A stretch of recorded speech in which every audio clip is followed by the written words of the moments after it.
Hello, ఏందిరా ఈ bill అప్పుడైంది? ఫోన్ పే హ్యాండ్ పే కొడతావా? అర్థం కాలేదు. చెప్పినది గంటే కదా నీకు. ఫోన్ పే అంటే ఫోన్ కొట్టేది, హ్యాండ్ పే అంటే చేతి కొట్టించేది. అసలు అసలు ఎందుకు ఇవ్వాలి? ఓ అన్న ఒకసారి మీదికి చూడు, ఇప్పుడు అటు చూడు.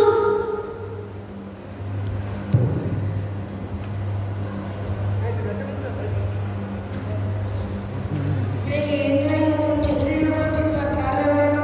ఎవరు కట్టారు? కట్టండి. ఏ ఒక్క మాట్లాడినావని వెంకటకి నీయసుంటాడు పెళ్ళికని పిలిచి ఇష్టరాక తీపించిందంట. చెప్పినాకి గాలి గుంటే కాదు, పైసల్ని. పైసలంటే కొత్తగా తమ్ముడు, ఈ చెట్టు నీడకు పెళ్ళెత్తావా? ఉత్తావా ఇసుక మీద పిల్లెత్తే ఎవడు? ఉత్తావా నీళ్ళ మీద పిల్లెత్తే ఎవడు? ఈ భూమి మీద ఇవాళ ఆక్సిజన్ హాస్పిటల్ పిల్లెత్తే ఎవడు? నా జాగాల నా లెక్కల కట్ట మీద ఎండకు వానకు గాలి ధూళి పిల్లవారే తల్లి మరి నుండి కాపాడుకుంటూ వచ్చిన ఈ చెట్టు కింద ఉత్త పుణ్యాన్ని కూర్చొని పైసలు కట్టాలంటే కట్టనంటారా? ఆహా, ఇసుక వస్తుందంటే నీళ్ళ ఇసుక నీళ్ళు కట్టడానికి పనిచేయవు. నీళ్లు నిలవకుండా నీటిగా ఉండలేవు. ఆక్సిజన్ అట సరిపోయేంత లేదు కాబట్టి అనుకుంటున్నారు. చూసినావా, నేను అడిగితే నువ్వే ఎట్లా చెప్పినావు? అదే నేను పిల్లెత్తే నువ్వు నా జాగవాడును, నా నీడవాడును, చల్లని గాలి, అందులోని ఆక్సిజన్. ఇక చెప్పు, నా తప్పెక్కడిది? ఏంటి బాగా తలుచుకుంటే ఊరంతా చెట్లు పెట్టి అడుగు చేసి పారేస్తా. అడవి మలిసిన తర్వాత జంగల్లోనే వాడు ఎవడొద్దన్నాడు? ఇన్ని రోజులు చెట్లు పెట్టు శాతకాలే కానీ మోతవరి మాత్రం మాట్లాడతావా?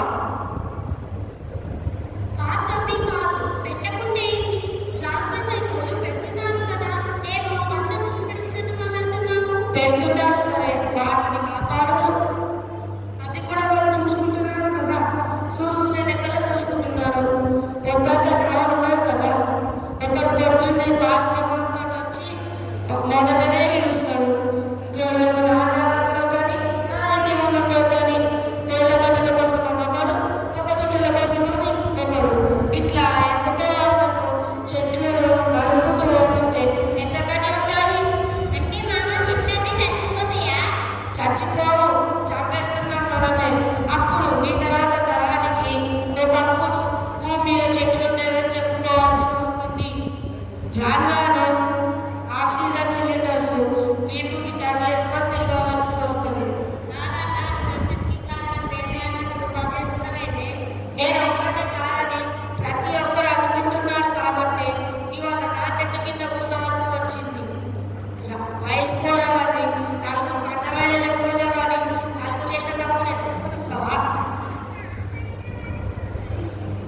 అవునే గీతక్క, మొన్న మీ ఇంట్లో కోతి వచ్చిందని చేతికి దొరికితే దాంతో తన్నేసామంటూ తమ్మినా మరి ఇంట్లోకి వస్తే ఉంటారు. కోపమే తలకానే వచ్చింది కానీ ఒక్కసారైనా వాటి గురించి ఆలోచించినవా? ఆలోచన అంటే ఏం చేయాలి? ఇంటి చుట్టూ గాలి కట్టుకొని ఉండాలా? బాబు, గదే మన తెలివి. ఎప్పుడు మన గురించి మన కుటుంబం గురించి ఆలోచించినట్లే జర వాటి గురించి కూడా ఆలోచిస్తే ఆ చెట్టు పొలంలో గుడ్డ పొలంలో ఈరొక్క పళ్ళ చెట్లు నాటితే అవి నీ ఇంటికి రమ్మన్నారా? కానీ మనం ఎన్ని చెట్లు పెట్టినా కోతులు కూడా విరగొడతాయి కదా. అవి తెలిసి నెమ్మక విరగొడతారు. మనలక్క ఆ చెట్లను లేకుండా చేయవు కదా. అంతా మంచిగానే ఉంది కానీ చెట్ల పండ్ల కోసం మన ఇంట్లో పడ్డ తిరగమంటావా? ఎవరు తిరగమన్నాడు నిన్ను? నువ్వు రోజు పీర్లాగే 150 రూపాయలు పంట ఇస్తే 4-5 హైబ్రిడ్ చెట్లు నాటవచ్చు. వాటి కోసం మా కడుపు చంపుకోమంటున్నా? కట్లో చంపుకోవాలంటే నీకు ఆక్సిజన్ కావాలి కదా. నువ్వు బతుకుండాలంటే నీకు ఆక్సిజన్ ఉండాలి కదా. అప్పుడు ఒక్క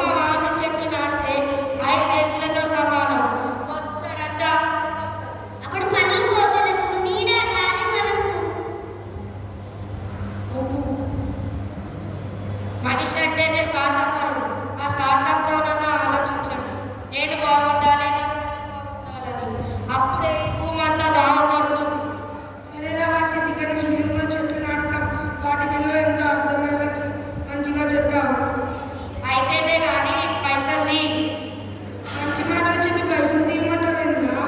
మంచి మాటకు నా పిల్లకు లింక్ పెట్టకు. ముందే నా చెట్టు మంచి డిమాండ్ ఉంది. ఇక్కడ నుంచి అందరూ వెళ్ళాలి. ఇక్కడ ఉంది స్నానం కొట్టు. నేను దీనికి కొడతా. ఇగోరా వర్షిత్ ఎట్లా కట్టినారా నేను? నవ్వుకుంటే